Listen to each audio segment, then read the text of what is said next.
A continuación, nuestro invitado es el doctor Juan Carlos Clavijo González. El doctor Juan Carlos Clavijo González, el juez único municipal de La Plata, aquí en el departamento del Huila, va a disertar sobre criterios generales de validez del proceso de notificación a través de sistemas de información diferentes al correo electrónico. Doctor Juan Carlos, bienvenido a este conversatorio. Buenas tardes. Gracias por la invitación al Honorable Tribunal del Distrito Judicial de Neiva, a la Honorable Corte Suprema de Justicia. Un saludo a sus magistrados. Saludo a los compañeros, qué bueno volverlos a ver el día de hoy. La temática que vamos a desarrollar a continuación se denomina la notificación personal por medios telemáticos diferentes al correo electrónico. Pero nada impide a que las reflexiones que hagamos el día de hoy sean extendidas a otros medios telemáticos que utilicen los ciudadanos para recibir la información. El dato. 39 millones de personas en Colombia utilizan WhatsApp.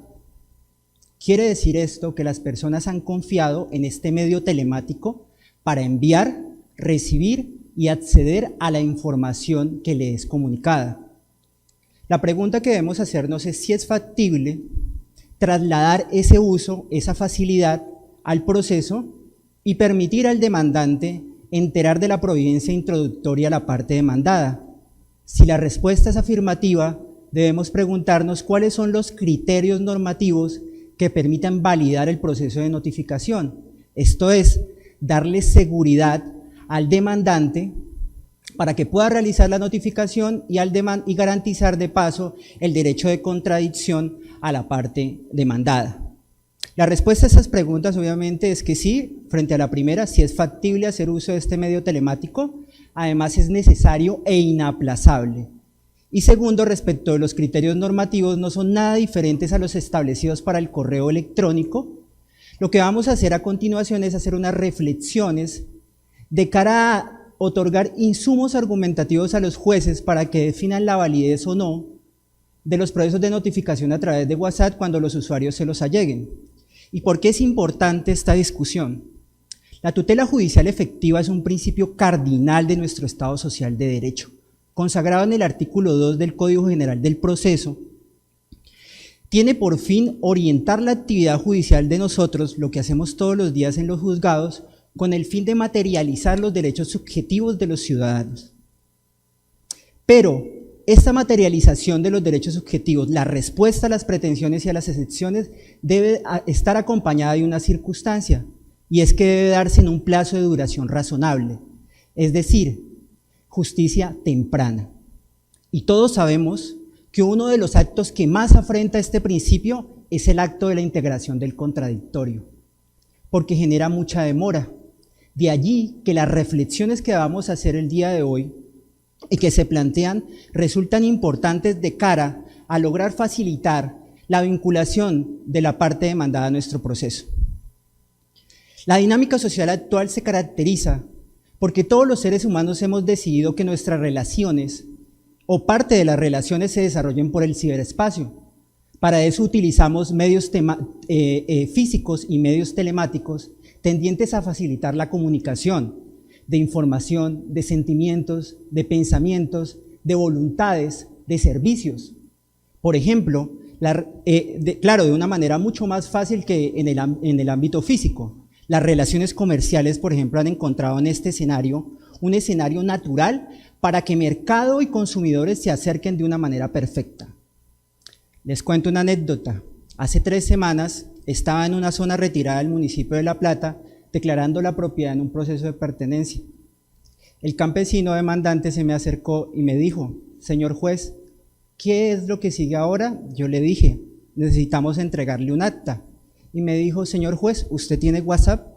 Yo lo miré con agrado y le dije: sí. Me dijo el campesino: por favor, ¿me puede enviar el acta por WhatsApp? Yo le dije: claro. En ese momento entendí la importancia de los medios telemáticos. Ahora, la pregunta que sigue es si el derecho acepta que nosotros incluyamos los medios telemáticos como método de notificación. Definitivamente sí, pero en parte. De jure, más no de facto. Existen obstáculos en la aplicación de la ley. ¿Por qué de jure? De jure porque existe toda una serie de normas que nosotros ahorita vamos a revisar, y sobre todo el artículo 103 del Código General del Proceso, que ataca esta cuestión desde dos frentes. El primero, autoriza el uso de las tecnologías, y el segundo, crea los criterios de validez para respaldar el proceso de notificación. Recordemos que de acuerdo con nuestra Corte, la Sala de Casación Civil, el artículo 103 del Código General del Proceso es el postulado central de la virtualidad. Bien, pero entonces sigue, si está reconocido normativamente, ¿por qué no vemos validación de este tipo de procesos de notificación? Básicamente porque existen dos problemas en la aplicación, y esos problemas son un problema de tipo epistémico y un problema que tiene que ver de la perspectiva con que se aborda estos temas. El problema epistémico refiere a una dificultad que tenemos nosotros en el proceso cognitivo. Ya la Corte nos lo ha indicado en la sentencia 3462 del 2021. ¿En qué consiste este problema epistémico? Nosotros estamos acostumbrados a una realidad y normalizamos esa realidad y no queremos salir de esa realidad. Por ver esa realidad y por ver esa realidad de una manera tan tranquila, dejamos de lado otras que también terminan siendo muy importantes. ¿Qué pasó en este caso? Hemos estado acostumbrados al papel y a lo físico. Y cuando llega, por ejemplo, en mi caso, cuando me llegaba una notificación por correo electrónico, me abrumaba antes de pandemia. ¿Por qué? Porque categóricamente mi mente ataba la validez de la información a que estuviera en soporte documental. ¿Y qué pasó? Llegó un virus y me dijo, esa realidad en la que usted estaba se va y se queda con la realidad que usted no quería ver, que era la virtual. ¿Me equivoqué? Claro que sí, pero traté de corregirlo y hice las reflexiones necesarias para luego leer los actos procesales virtuales y otorgarle la validez necesaria. Pero aún en la actualidad seguimos negándole validez y eficacia procesal y probatoria a ciertos mensajes de datos. El segundo problema tiene que ver con la perspectiva tecnológica. Desde que se comenzaron a analizar este tipo de temáticas, se nos vendió una idea. He revisado conferencias, documentos, en donde nos habían dicho que la confiabilidad de una prueba con soporte virtual estaba atada a una prueba de orden pericial, es decir, que era un forense el que nos determinaba si la prueba era confiable o no. Graso error. ¿Por qué razón?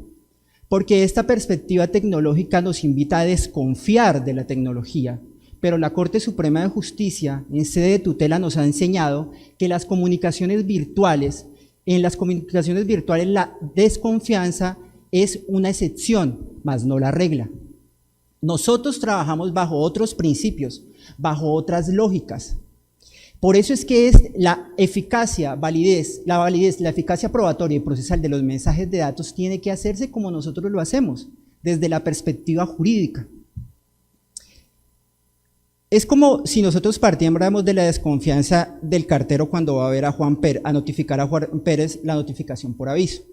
¿Qué hace el cartero? Va a la casa de Juan Pérez, que le dice el demandante que es donde reside. Juan Pérez va a la casa, pregunta por Juan Pérez, no pregunta por su cédula, simplemente pregunta por Juan Pérez, le dicen que está, entrega el aviso y con eso es suficiente validar la información que nos da el demandante. ¿Qué es eso? Confiamos en la palabra de las personas. Por eso es que a la hora de analizar este tipo de situaciones, nosotros integramos principios como la buena fe o la colaboración armónica que deben las partes con la administración de justicia. Pero sin duda, esta perspectiva tecnológica que implica que se le agreguen cargas adicionales a la seguridad de los documentos virtuales cuando la CENUDMI, por ejemplo, nos ha dicho que no se puede hacer, se mantiene.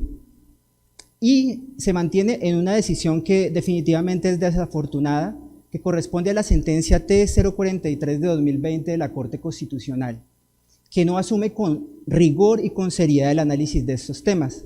Caso contrario, nuestra Corte ha sido abanderada en el tema.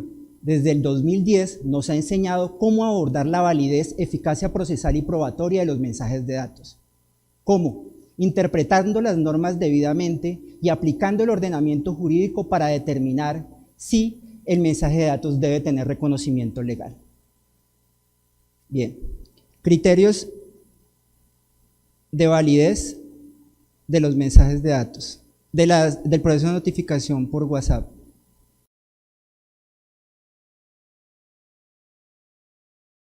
Quería también traerles este ejemplo de cómo se ve la problemática. En este ejemplo ustedes se dan cuenta de una situación que ocurrió. Este es un mensaje de datos que ocurre entre un demandado y el abogado. El demandado le dice al abogado: necesito por favor que me envíe una información con respecto al crédito. El abogado le dice: deme con quién hablo. Le da todos los datos y le da el correo electrónico. Entonces el abogado nos allega esa evidencia para soportar y validar la notificación por el medio telemático correo electrónico. Es un contrasentido. Si ya lo tenía ahí, si lo tenía identificado, ¿por qué no utilizó ese medio telemático para hacer la notificación? ¿Y por qué le tocó irse a otro medio telemático para hacer lo que podía hacer ahí directamente? Estos problemas son los que terminan generándose. Criterios de validez del proceso de notificación personal. Bien.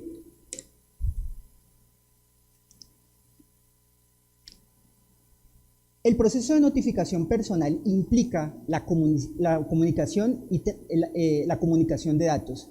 Si implica la comunicación de datos, esto significa que debemos hacer transmisión de información basada en soporte virtual. Es lo que conocemos como mensaje de datos. Sobre este concepto es que se va a centrar nuestra discusión. ¿Y qué se conoce como un mensaje de datos? De acuerdo con el artículo 2, literal A, de la Ley 527 del 99, se conoce como mensaje de datos la información generada, enviada, recibida, almacenada o comunicada por medios electrónicos, ópticos o similares. Para efectos de nuestra intervención es necesario solamente los componentes de la formulación normativa que refieren a la información comunicada y a través de medios similares, que en este caso es los medios telemáticos. Según la CENUDMI, pues para efectos teóricos, el mensaje de datos incorpora también el concepto de información simplemente generada, que es cuando la información no se comunica, sino que simplemente se archiva. Bien.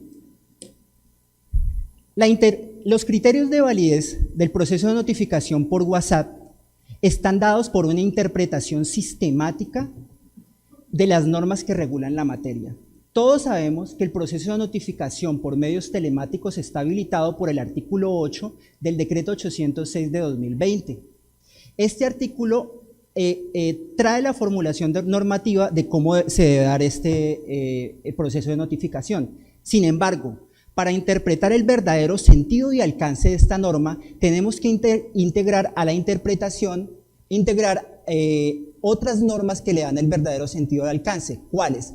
La Ley 527 de 1999, la Ley Modelo CENUDMI del Comercio Electrónico y su guía de aplicación y la Convención sobre Comunicaciones Electrónicas de Contratos Internacionales. ¿Por qué razón? El artículo primero de la Ley 527 de 1999 consagra el ámbito de aplicación. Debo decir lo siguiente: esta ley tiene su origen en la ley Modelo CENUDMI, y tanto la Ley 527 como la Ley CENUDMI está hecha para relaciones bilaterales, no relaciones unilaterales, para comunicaciones bilaterales. ¿Qué quiere decir esto? Regula principalmente tratativas, negociaciones, pero no comunicaciones simplemente de iniciador a destinatario. Ahora, ¿pero qué fue lo importante y en qué acertó el legislador colombiano? Lo que hizo el legislador colombiano, autorizado por la Comisión de las Naciones Unidas para el Derecho Mercantil Internacional, es que amplió el ámbito de aplicación a otras relaciones, a otros escenarios jurídicos distintos a las relaciones bilaterales. Por eso es que el día de hoy podemos hablar de que el proceso de notificación por WhatsApp también se encuentra regido por esta norma. Quiero aclarar que a la hora de realizar la interpretación tenemos que tener en cuenta este punto. ¿Por qué razón? Porque definitivamente en algunos aspectos debemos utilizar la interpretación finalística porque el proceso de notificación que vamos a evaluar, como les indiqué, es una relación de carácter unilateral. Ahora, estas normas interpretadas en conjunto comportan un corpus iuris electrónico que nos otorga una serie de principios y normas tendientes a validar la eficacia procesal, a darle validez y eficacia procesal y probatoria al mensaje de datos. Estos principios se conocen como, el primero, principio de neutralidad tecnológica. ¿Qué quiere decir? Este principio tiene fundamento en el artículo 2 que hemos citado. ¿Qué quiere decir palabras más, palabras menos? Que las normas no pueden limitar la tecnología para efectos de la comunicación de mensajes de datos.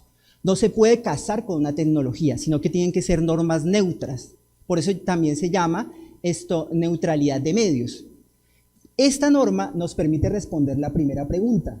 Si es factible que nosotros habilitemos el uso de WhatsApp como medio de comunicación en este caso. Definitivamente sí. ¿Por qué? Porque si no lo aceptáramos, estaríamos en contravía del principio de neutralidad tecnológica. El segundo principio es el de equivalencia funcional. Tiene dos facetas, una faceta general y una faceta especial. La faceta general nos indica que debemos reconocerle eficacia a todos los actos que se desarrollan de manera electrónica, tal como si esos mismos actos se desarrollaran de manera física. Y la faceta especial, atada al soporte documental en papel, nos dice que no podemos negarle validez, eficacia procesal y probatoria a los mensajes de datos por estar en soporte virtual. Ahora,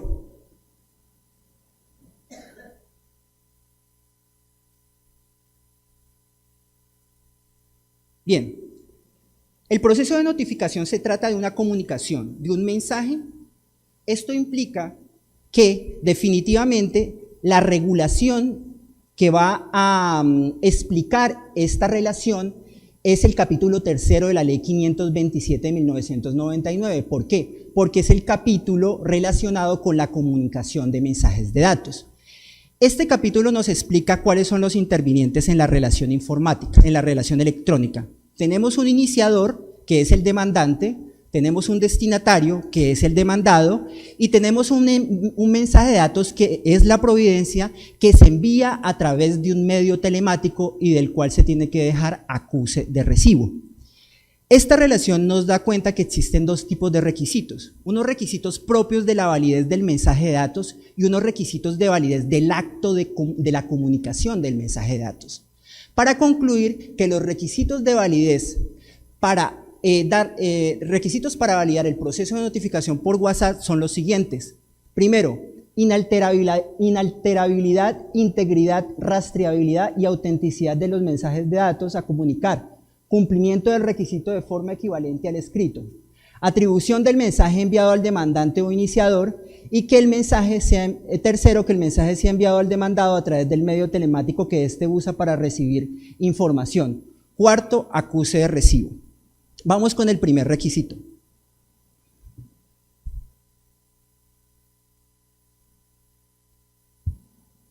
Esta información que tengo acá es un soporte, está en un soporte virtual, perdón.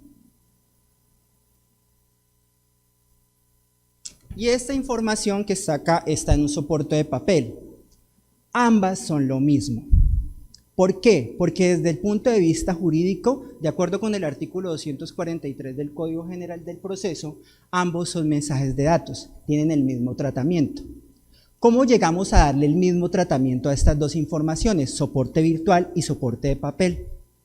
El derecho internacional privado tiene una modalidad que se llama el derecho uniforme, que tiene por fin armonizar y unificar las distintas normativas de los estados que regulan el comercio internacional. La CENUDMI, que es la encargada de aplicar el derecho internacional privado, se dio cuenta que en los estados la validez de la información estaba atada a que ésta se soportara de manera material, en papel. Entonces vio amenazada el reconocimiento legal de aquella información que estaba soportada en medios virtuales.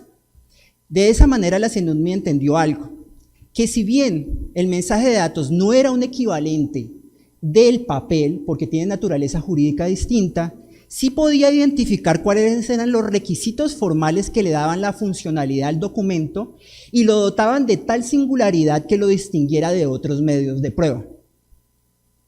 De esa manera, si lograba que el mensaje de datos cumpliera contar con un equivalente que le diera las mismas funcionalidades, podía obtener el mismo tratamiento legal. La CENUNMI identificó 3 requisitos formales que están en el ordenamiento jurídico, inclusive el colombiano.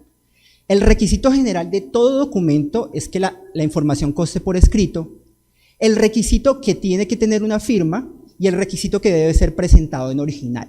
No nos vamos a referir a los dos últimos, nos vamos a referir al primero porque es el que exige nuestro proceso de comunicación.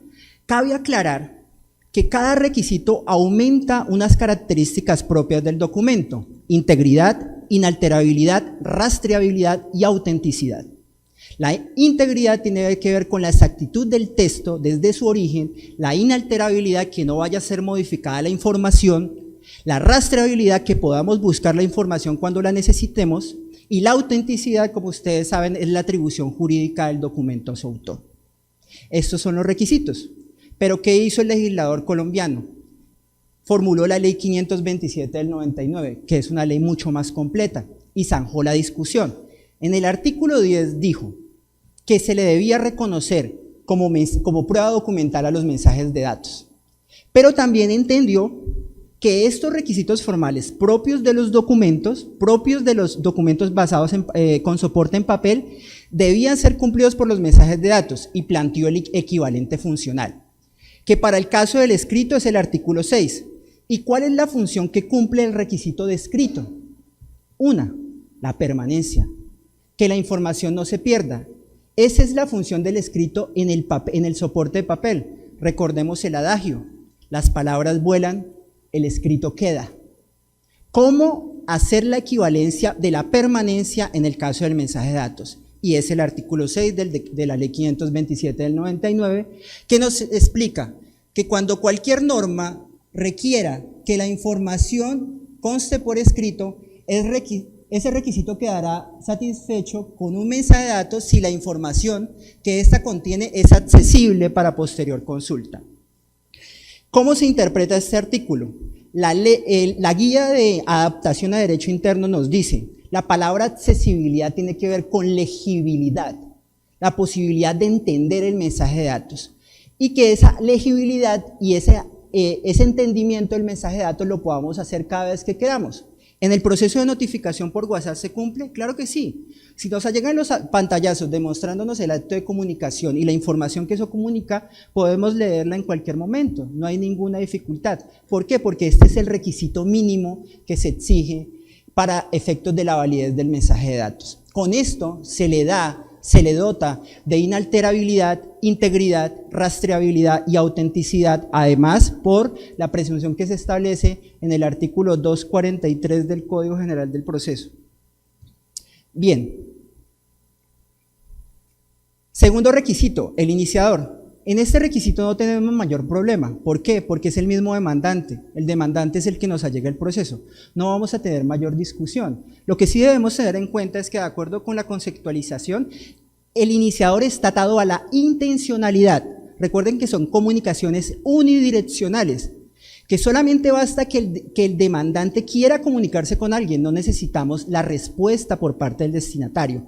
Distinto es el acuse de recibo, que es otra cuestión que vamos a ver seguidamente. El tercer requisito es el destinatario. Es nuestro requisito más complejo.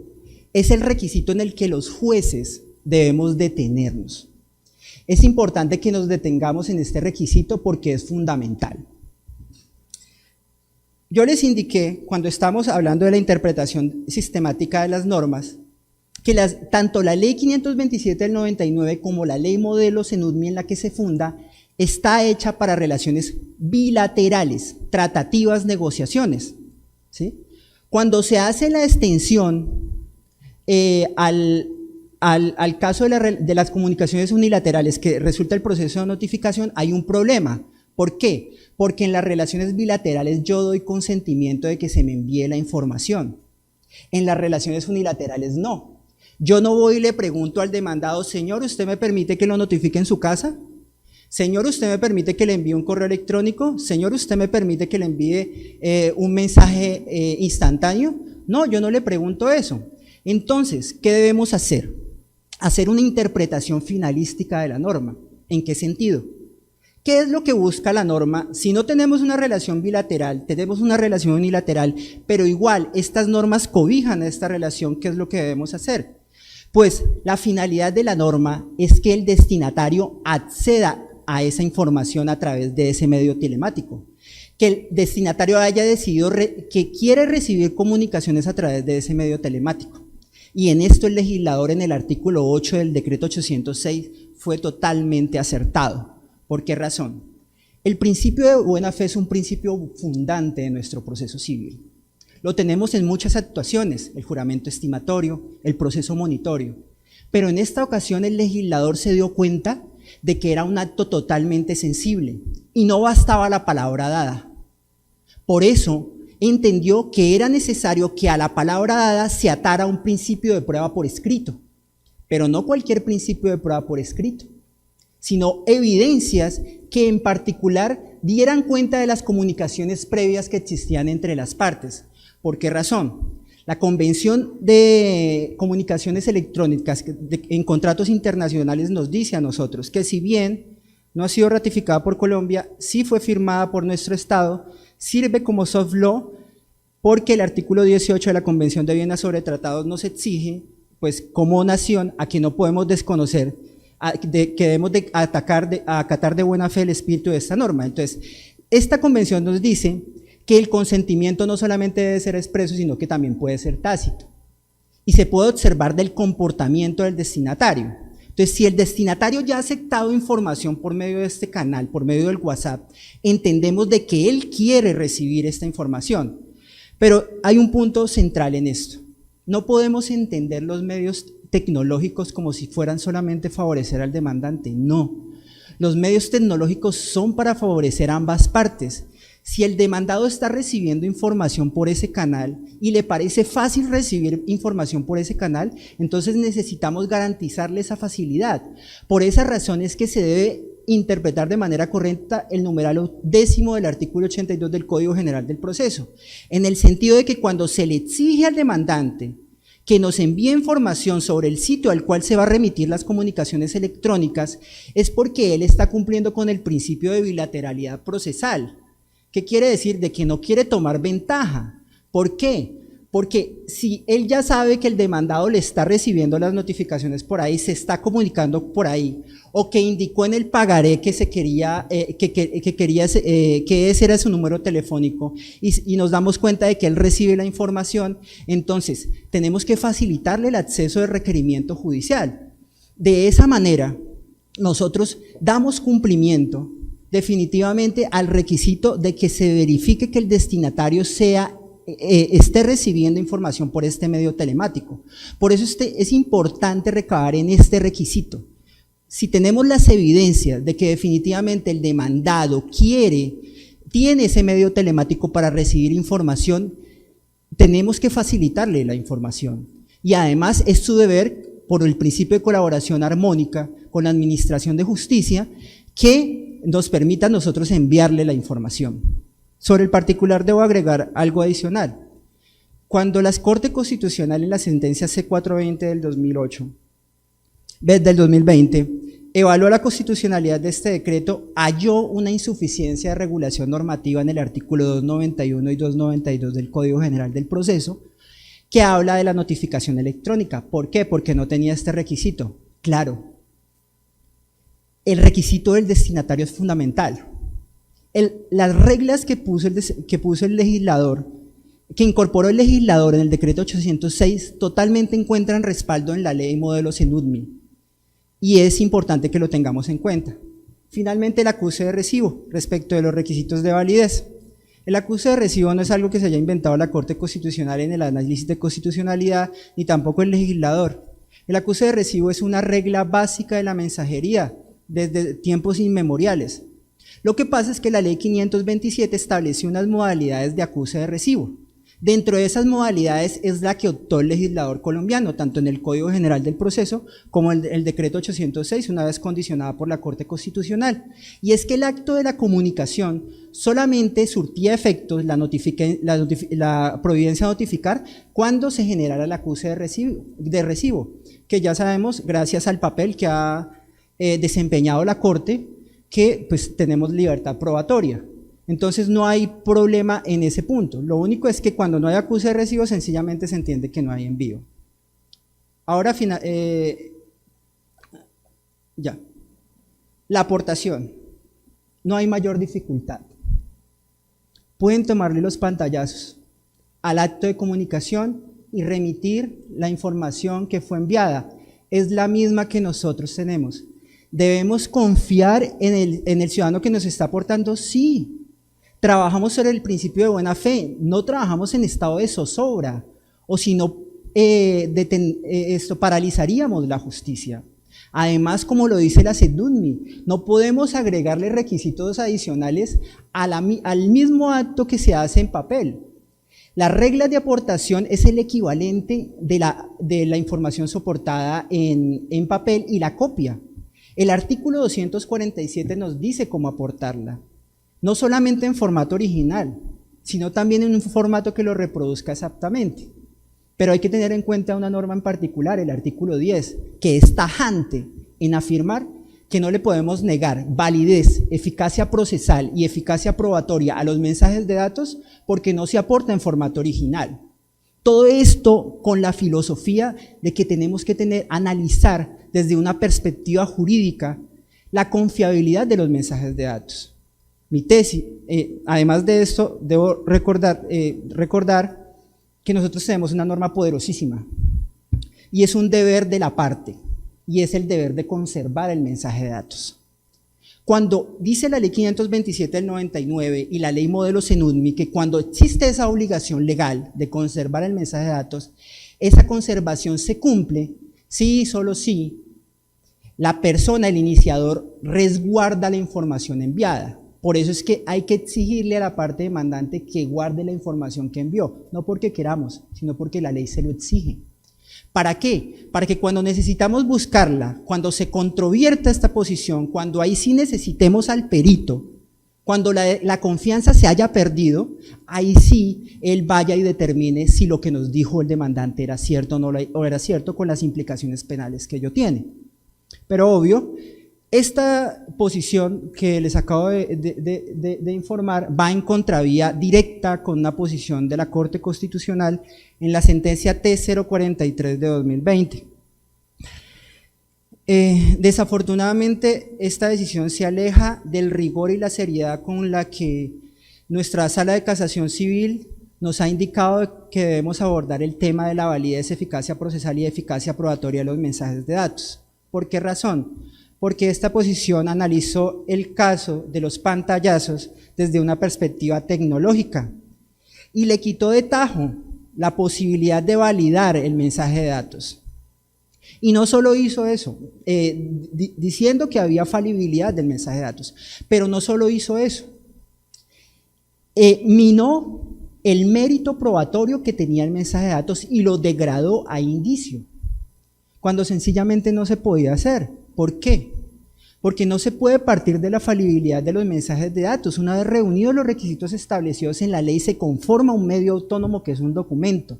Y además, no puede establecer un tema de tarifa legal cuando conocemos que la forma en que se determina el quantum probatorio, de qué manera un elemento de convicción apoya empíricamente la tesis del demandante o del demandado, depende de la valoración analítica y sintética de los medios de prueba, es decir, la valoración individual y en conjunto. Es de la valoración individual y en conjunto que depende cuánto mérito, cuánto apoyo empírico da un elemento de convicción a una tesis, y no otro. Pero lo afortunado de este tema es que la fuerza gravitacional de este precedente es mínima. ¿Por qué?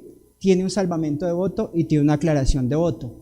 La aclaración de voto, por el contrario, sí refleja la seriedad y la rigurosidad con la que debemos analizar la validez, eficacia procesal y probatoria de los mensajes de datos. tal como nuestra Corte nos lo ha dicho. Dijo el magistrado en ese salvamento: ante el citado panorama, para fundamentar la decisión a la cual llegó la Sala, debió hacerse una remisión directa hacia los lineamientos establecidos en el Código General del Proceso y la Ley 527 del 99, pues resulta inadmisible y desacertado que la Corte Constitucional erosione las reglas de valoración probatoria y califique como un indicio a una prueba que ostenta validez y fuerza obligatoria y probatoria por mandatos normativos y jurisprudenciales. En definitiva, esto nos enseña que la perspectiva tecnológica no es la forma en cómo se debe analizar este tipo de reglas, es la perspectiva jurídica, la de nosotros, la que nos ha enseñado la Corte con rigor. Finalmente, yo pues quiero darles unos casos que puede investigar, un diálogo entre jueces, de cómo esta perspectiva se ha dado en diferentes partes del mundo. Tenemos casos, por ejemplo, un caso de España, del Tribunal Supremo Español, en donde se analizó los pantallazos de información que se daba por una red social llamada Twenty. En este caso, el Poder Judicial Español dijo que efectivamente se debería dar validez a los pantallazos porque son mensajes de datos, y que la prueba pericial en efecto era a posteriori, para efectos cuando se discutía por la parte demandada. En Colombia tenemos el caso del Juzgado Quinto de Familia de Manizales. El juez es Jorge Pulido. Es una persona muy pilosa, es una persona que conozco, es muy, ya es aventajado en este tema. Nosotros hablamos mucho de estos asuntos y Jorge planteó en este asunto efectivamente que el análisis de este proceso de notificación debía de hacerse desde las reglas de la Ley 527 del 99 y la Ley SENUDMI, para concluir que en efecto no había las condiciones de integridad e inalterabilidad del mensaje de datos. Tenemos finalmente dos casos de Sudáfrica, me parecieron importantes, es un tema de orden laboral. En uno se dio la formación de un contrato a través de mensaje de texto.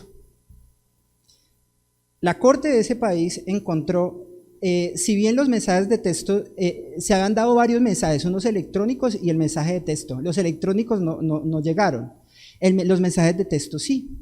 Al interpretar la ley modelo de la Comisión Nacional, la Comisión de Naciones Unidas del Derecho Mercantil Internacional, encontró que debía validar este tipo de información, simple. Finalmente,